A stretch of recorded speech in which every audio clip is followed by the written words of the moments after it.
మాట్లాడరండి ఇప్పుడు. కొన్ని సైలెంట్గా ఉండిపోతున్నారు, కొన్ని బాగా అంటున్నారు.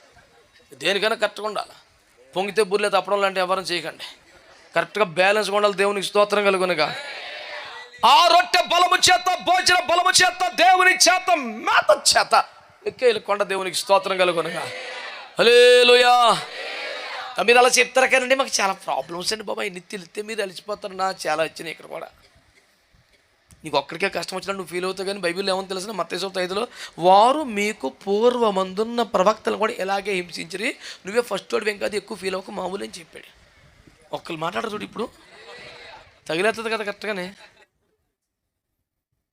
వారు మీకు పూర్వమందున్న ప్రవక్తలను కూడా ఇలాగే.